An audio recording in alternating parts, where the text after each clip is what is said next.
Hey, what's up everybody? Jake here and welcome to the hobby. Today we are talking about why it seems impossible to find cheap Pokemon cards anymore. I don't know if you guys have noticed, but prices on general Pokemon cards, any series, any sets, have gone up quite significantly over the past couple of months.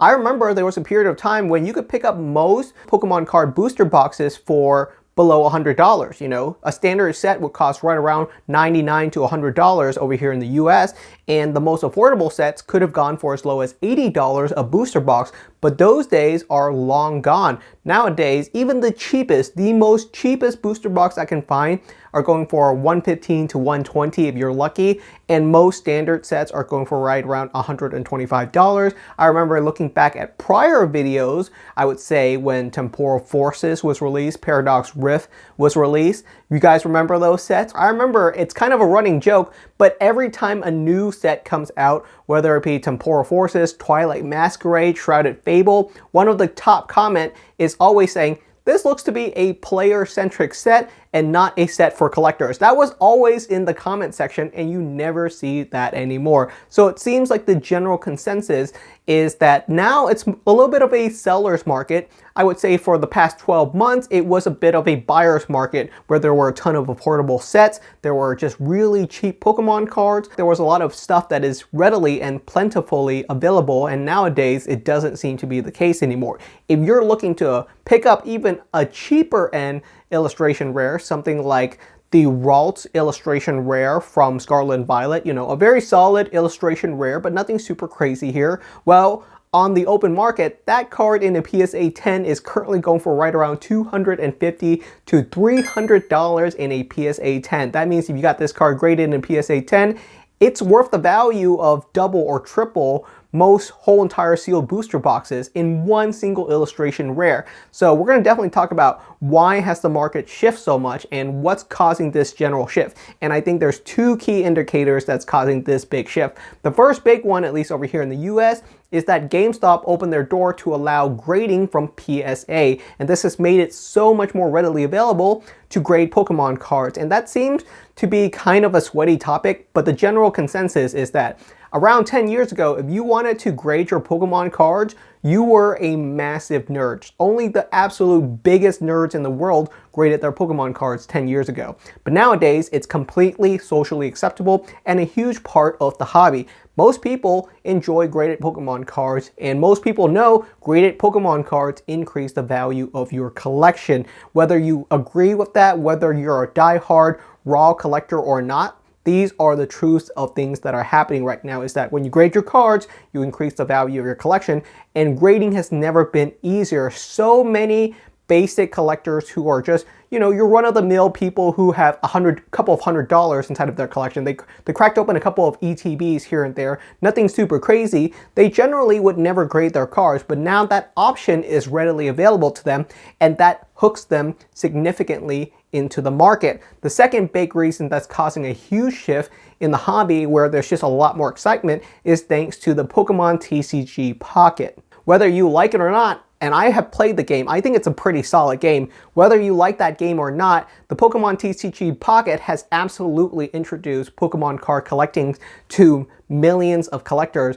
Browsing the Pokemon TCG subreddit, I see so many new collectors now who were introduced to the hobby thanks to the Pokemon TCG Pocket. They always knew that Pokemon card collecting was out there, but the entry point wasn't so obvious, so a lot of casual players simply weren't into collecting the cards. However, when they crack open a couple of digital packs with the Pokemon TCG Pocket, it does introduce a population of those players to the physical card game. And after cracking open 10, 20, 30 packs that are digital, you end up saying, all right, these are kind of cool. I might crack open a couple of physical booster packs. And you might think that's a small population, but you got to understand the Pokemon TCG Pocket is bringing in millions and millions of dollars, and it has been downloaded by millions of people. And even if a small population of them start collecting Pokemon cards, that causes quite a bit more demand. So the big reason why card prices have increased so significantly and why it's so much harder to find a cheap booster box, a cheap ETB, anything available on store shelf is that we are experiencing a mini mania. Not as big as the one during the pandemic, not even close, But this is still definitely a mini mania where a lot of card prices are now moving up and up. The graded cards, the singles, the sealed products, all of it is starting to climb in value. I have a little bit of worry here because whenever there's this period of euphoria, a lot of people think, oh, it's only going to go up and up and up, and there's never going to be a downside. But there will come a time when prices start to drop down and people go, wait a minute, why am I sitting on $5,000 of Pokemon card products inside of my garage when I have so much debt? And that's going to be the worrying point down the line. So as long as that's not you, I don't think this is going to be a big issue. We have experienced periods of ebbs and flows where prices are super expensive, prices become super cheap. And the crazy thing is, I think when prices are super cheap, that's when people collect the least, you know? That's when you really should be collecting the most, is when booster boxes are 80 bucks, you know? You probably should have picked up that Scarlet and Violet base set booster box when it was 80 bucks rather than picking it up now when it's 120 or 130. So that just depends on who you are. But in most cases, when things are at their absolute cheapest, and that's just how things are perceived, is that when things are really cheap, we try to avoid them because we think, well, I don't want to touch it when it's so cheap and affordable because, you know, it might stay that way forever. But when things are starting to get expensive, that's when everyone thinks, oh my goodness, I gotta pick this up now at $115 because if I don't pick it up at $115, it might be $120 or $125 next week. And that's when that FOMO feeling starts to occur.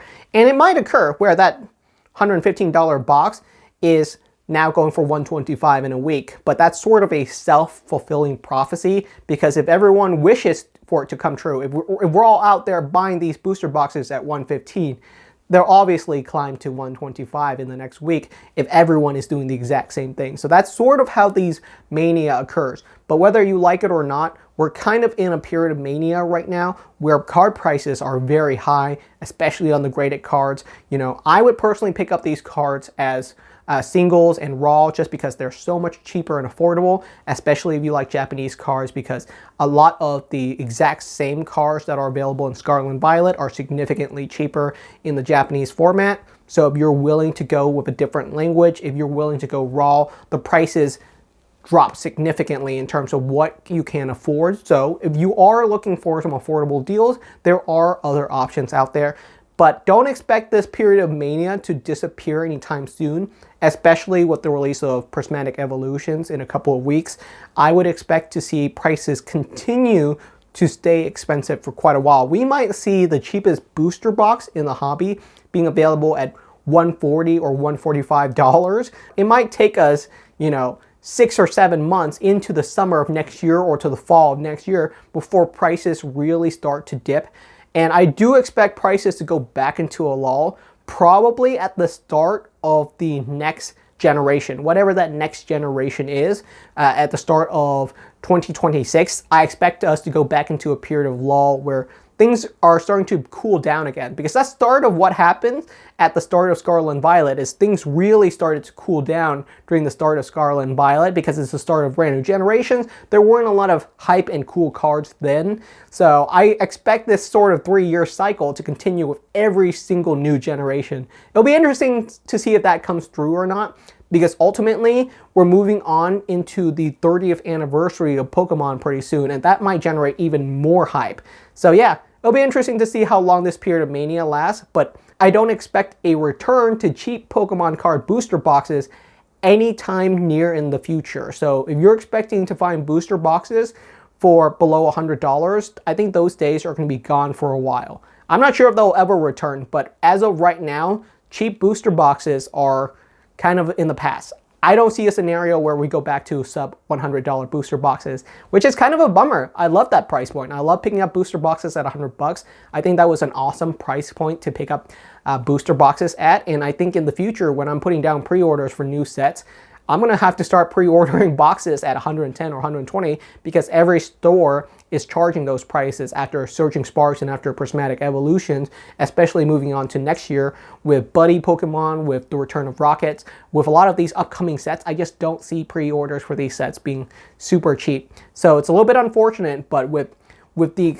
increase in prices, there's also an increase in value into the card. So it's a little bit of give or take. Everything's a little bit more expensive, but the value of what you're pulling and the value of your resale is also higher. So give or take, let me know what your thoughts are do you think it's better that the market is a little bit more hyped, a little bit more energized? There's a little bit of a mania going on, even if it's a mini mania. I think that's still cool, especially because we've kind of had a boring period since the start of Scarlet and Violet until now. And this is the first bit of serious hype that we've gotten in a while. So it's an exciting time. Thank you so much for watching, and I'll see you guys next time.